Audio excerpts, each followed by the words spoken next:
ગારિયાધારમાં ગરીબ લોકોને ન્યાય અપાવવા માટે જનચેતના પાર્ટી મેદાનમાં આવી છે। કાયદેસરની સનદ જે આપવાની હોય છે તેમાં પણ સરકારનું રેઢિયાળ તંત્ર જે છે તે એકબીજાને ખો આપે છે। કોઈ પણ ગરીબ પરિવારનો અવાજ સાંભળતો નથી, ત્યારે તેને ન્યાય અપાવવા માટે જનચેતના પાર્ટી મેદાનમાં આવી છે।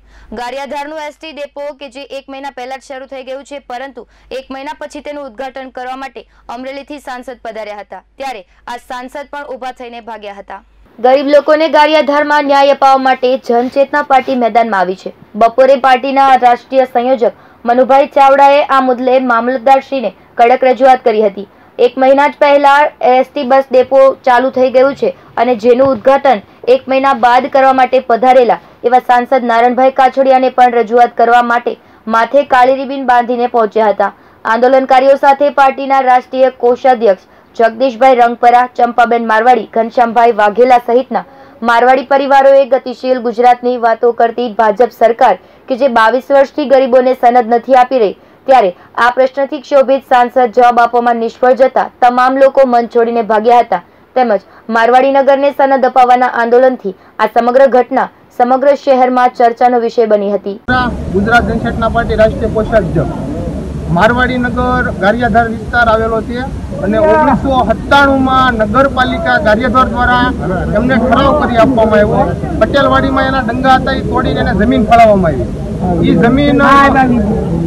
જમીન એમને ફાળવવામાં આવી છે, એનો એને ઠરાવ કરી દીધો નગરપાલિકા। 1997 થી આ લોકો લડે છે, પણ એ લોકોને કાયમી સનદ મળતી નથી।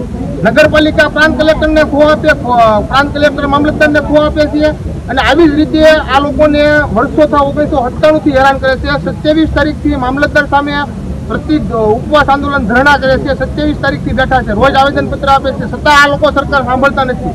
આજે આપણા સાંસદ શ્રી નારણભાઈ કાછડિયાને અમે રૂબરૂ મળવા આવ્યા તો આ લોકો કાર્યક્રમ ઠોક કરીને ઊભા થઈને તમામ ભાજપના કાર્યકર્તાઓ જતા રહ્યા। એ ગરીબોની સરકાર નથી, આ ઉદ્યોગોની સરકાર છે। ગરીબોનું કોઈ સાંભળવાનું છે જ નહીં। અમે અહીંયા અમારી રજૂઆત કરવા આવ્યા તો રજૂઆત અમારી સાંભળતા નથી। અમારથી સંસદ સભ્યો બીવે છે એવું એને સાબિત કર્યું બધા અધિકારીઓ સાથે, સાંસદ અને હોદ્દેદારો તાલુકા જિલ્લાના તમામ અધિકારીઓથી જતા રહ્યા છે। અમારો પ્રશ્ન સાંભળવામાં આવ્યો નથી। પણ આ લોકો 1997 થી લડે છે, બરાબર। 27 તારીખથી ઉપવાસ આંદોલન કાર્યક્રમને આપણે આગળ વધારીશું, બરાબર। તો આ લોકોને 27 તારીખથી ઉપવાસમાં બેઠા, હજી એને કઈ ન્યાય મળતો શ્રી ડીએમ જોગલ સાહેબ, લેવલ ઓફિસર અને એડમિનિસ્ટ્રેશન ઓફિસર એસટી ભાવનગર કાર્યક્રમના અંતે આભાર વિધિ કરશે।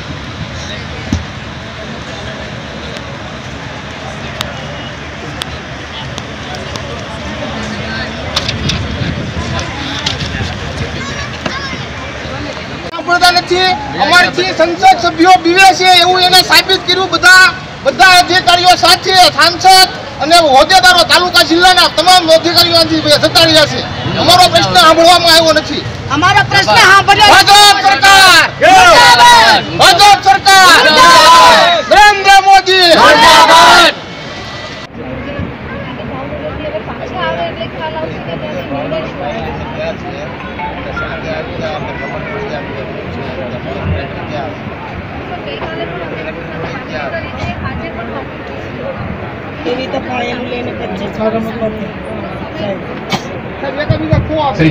મામલતદાર એમ કે નગરપાલિકા એમ કે તમારે કલેક્ટર પાસે